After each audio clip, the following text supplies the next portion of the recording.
Mən Məmmədova Vüsalə, Təhməz qızı Əlibəy Hüseynzadə 100-də kirayədə yaşayırıq. Ailədə 4 nəfərdən ibarətik.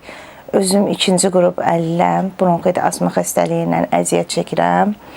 Yəni sağ olsun dövlətimiz, mənim dərmanlarımı verir, ancaq qızımda da xəstəlik var. Onun gözlərində zəiflik var. Oğlumun ayaqlarında tutulma baş verir. Hərdən baş ağrıları çox olur. Nə bilim, beynindən, burnundan qan açılır.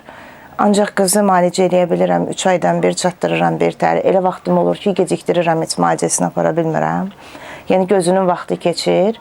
6 aydan bir açqısı dəyişirilir. Yəni imkan çatdırıb onu eləyə bilmirəm. Oğlum da ki, oğlan uşağıdır. Azərbaycan dövlətinə əsgər böyüdürəm. Onu mən ayaqları indidən xəstə olandan sonra mən onu necə bu şəraitdə saxlayıram, nəmişdi. Özümdə də var revmatizma. Bu, yəni yaşadığımız ev heç bizim xəstəliyimizə uyğun deyil. Yəni bu evdə də çox nəmişliklər var. Bütün paltarlar hamısı nəmdir. Yəni istər-istəməz özünüz də iydən hiss edirsiniz ki, nəmişliyi çoxdur, rütubətlidir. Yəni xəstəliyimizə uyğun deyil bu şəraitdə yaşamaq. Xəstəliklərim tutanda qonşulardan xahiş edirəm, uşaqlarımı məktəbə aparır, gətirir. Yoldaşım 300 manat maaş alır. Yəni özüm kirayədəyəm, elə 170 manat kirayəmə gedir kommunala. Ancaq 50 manat dövlətdən pensiya alıram. Bir də 90 manat sosial yardım verir dövlət. Yəni əvvəl 150 verirdi, sonra azaltdılar, 90 elədilər. Amma bilmədim niyə belə oldu, nəyə görə, hansı. Bir dəfə Əmək və Sosial Müdafiə Nazirliyinə getdim. Sonra 3 ay sosialımı kəsmişdilər. O bağlı getmişdim ki, ona bağlı. Ki, bəs mənim ehtiyacım var da buna. Bunu niyə saxlayırsınız? Deməli, dövlət məsləhət görübsə, bu verilməlidir. Siz, dedi, nə bilim, ayda 21 manat rüsum ödəməlisiniz. Evinizdən kimsə dövlət işində işləməlidir. Bizdə də dövlət işində yoxdur. Yoldaşım özəldədir. Axırandır, adi axıran. Ona görə sonra getdik, açdırdıq. Ayda 90 manat özü verir bizə. 21 manat 40 qəpikdir. Biz dövlətə təzdən qayıdıb keçirdirik bunu. Bunun da nəyi sosial yardım olur? İcraya getdim. Sağ olsun, qarşıladılar. 4 dəfə qəbula getdim, çağırdılar. Orada icra başçısının köməkçisi ilə qəbulumda oldum. Çağırdı, nə bilim, tapşırıq verdi ki, bu ilə maraqlanan, görün bunun, düşürsə buna növbə, ev növbəsi ilə bağlı.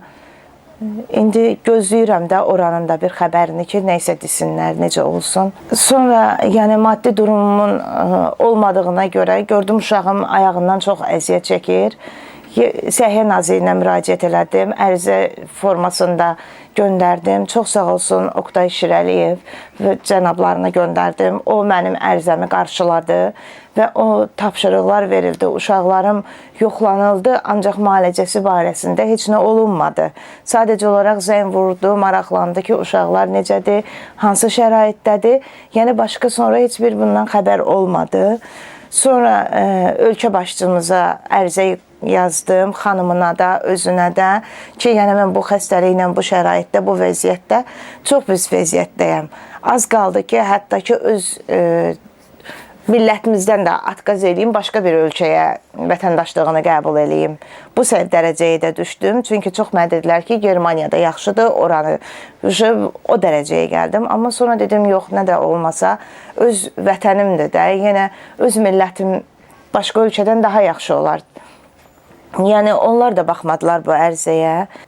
Tanınmış məmurlarımızdan, böyük vəzifəli adamlarımızdan xahiş edirəm. Yəni, bu şəraitdə, bu vəziyyətdə heç bir insan yaşamaz. Yəni, hər bir insan da ki, yəqin ki, məcburiyyətdən yaşayır bu elə bir vəziyyətdə, imkansızlıqdan. Mən də indi xahiş edirəm, baxsınlar şəraitimə, yəni, mənə bir səsmə səs versinlər, necə deyim, yəni, kömək eləsinlər. Bu şəraitdə artıq bilirsiniz, indi də hər şey çox bahalaşdı, qalıqdı. 2 dənə uşaq, məktəbləri, təhsilləri, yəni heç birini çatdırmaq olmur. Bilmirəm onun, məktəbinə eləyim, özünə eləyim, əyninə eləyim, dərsliklərinə eləyim, ya da ki, müalicəsinə. Yəni çatdıra bilmirəm bir sözlə.